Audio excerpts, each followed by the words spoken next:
Hello my dear students, this is Sir Naseem Zulfikar. Please subscribe my channel and also press the bell icon if you want to get daily lessons on chemistry and English. हाँ, types of crystal में हमारे पास 4 type से crystal होते हैं, ठीक है। तो एक ionic crystal, covalent crystal, metallic crystal, molecular crystal. Ionic crystals में क्या होता है, आयनिक बॉन्ड मौजूद होता है और इसमें लैटिस साइट्स में किस पार्टिकल से मिलकर ये क्रिस्टल्स बनते हैं, तो ये कैटाइंस और एनाइंस से मिलकर ये क्रिस्टल्स बनते हैं, पॉजिटिव और नेगेटिव आयन से, इसलिए हम उनको आयनिक क्रिस्टल कहते हैं। इनकी प्रॉपर्टीज़ क्या होती हैं, हार्ड होते हैं, ब्रिटल होते हैं। ब्रिटल मतलब हथौड़ी मारने पर टूट जाते हैं। हाई मेल्टिंग पॉइंट होती है, पानी में हल हो जाते हैं और ये इलेक्ट्रोलाइट्स होते हैं, मतलब इनसे करंट पास हो सकता है। एग्जाम्पल्स में क्या है, सारे आयनिक क्रिस्टल्स आ जाएंगे जैसे सॉल्ट वगैरह, NaCl, सोडियम क्लोराइड। सेकंड हमारे पास है कोवेलेंट क्रिस्टल। कोवेलेंट क्रिस्टल में क्या होता है भाई, कोवेलेंट बॉन्डिंग होती है पार्टिकल्स के बीच में, और पार्टिकल्स कौन से लैटिस साइड पर होते हैं, एटम्स होते हैं। एटम से मिलकर जो है वो कोवेलेंट क्रिस्टल्स बनते हैं। ये वेरी हार्ड होते हैं, हार्ड नहीं बल्कि वेरी हार्ड होते हैं एक्सेप्ट ग्रेफाइट के। और ग्रेफाइट क्यों हार्ड नहीं होता, बिकॉज ग्रेफाइट में हेक्सागोनल लेयर्स जो होती हैं उनके बीच में एक स्पेस होता है जिसकी वजह से वो दब जाते हैं, कंप्रेस हो जाते हैं। वेरी हाई मेल्टिंग पॉइंट होती है, पानी में हल नहीं होता ये, और इंसुलेटर होते हैं, करंट पास नहीं करते हैं। डायमंड तो इसलिए करंट पास नहीं करता, उसके पास फ्री इलेक्ट्रॉन नहीं होता, और ग्रेफाइट इसलिए करंट पास करता है कि उसके पास फ्री इलेक्ट्रॉन होता है। डायमंड, ग्रेफाइट, क्वार्ट्ज, ये सारे एग्जाम्पल्स हैं। मेटेलिक क्रिस्टल हमारे पास थर्ड टाइप है। मेटेलिक क्रिस्टल्स में क्या होता है भाई, देखो मेटल्स भी क्रिस्टल हैं, ठीक है, जैसे सोडियम, आयरन, गोल्ड, ये भी क्रिस्टल्स होते हैं। इनमें क्या होता है, लैटिस साइड्स पर कैटाइंस होते हैं। लैटिस साइड पर कैटाइंस होते हैं ना, सी ऑफ फ्री इलेक्ट्रॉन, जो फ्री इलेक्ट्रॉन के समंदर में होते हैं।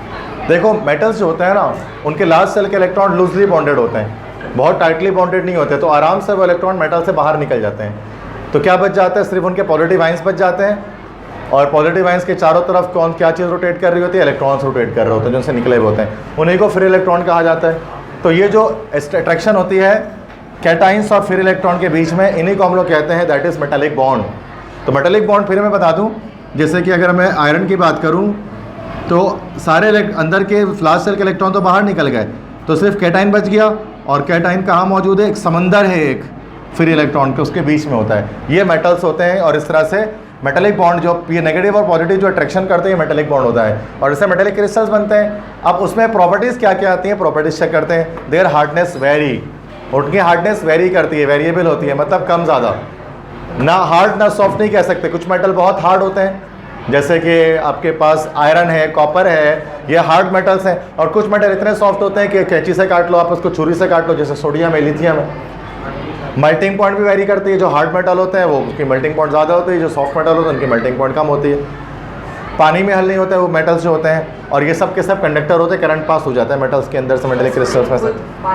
नहीं, पानी में हल नहीं होता, पानी से रिएक्ट कर जाता है, हल नहीं होता। समझ में आ गई बात। तो मेटेलिक क्रिस्टल। लास्ट में हमारे पास है ionic crystal, sorry molecular crystal. Molecular crystals में क्या होता है कि हमारे पास लैटिस साइड पर अब मॉलिक्यूल्स होते हैं, पूरे मॉलिक्यूल्स मिलकर जो है वो क्रिस्टल की फॉर्मेशन करते हैं।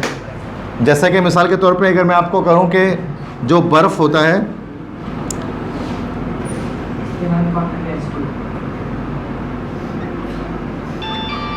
इस तरह से,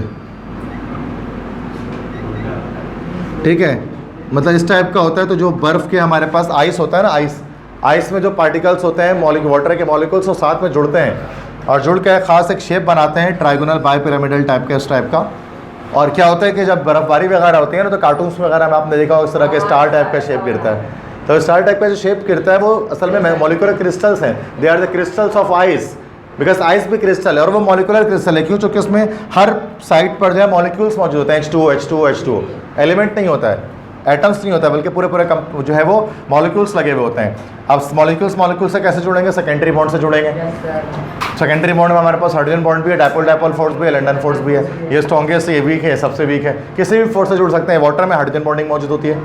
प्रॉपर्टीज़ क्या आ जाती हैं, वो सॉफ्ट हो जाते हैं। जैसे जो हम कह लें कि बर्फ़ कह लें, तो बर्फ़ बाकी तमाम से, ग्रेफाइट कह लो, ये डायमंड कह लो, ये इन सबसे सॉफ्ट होता है बर्फ़। लो मेल्टिंग पॉइंट होती है, मतलब लो मेल्टिंग पॉइंट होती है, लो टेम्परेचर में मेल्ट हो जाते हैं, जैसे वो आइस 0 डिग्री सेंटीग्रेड पर मेल्ट हो जाता है।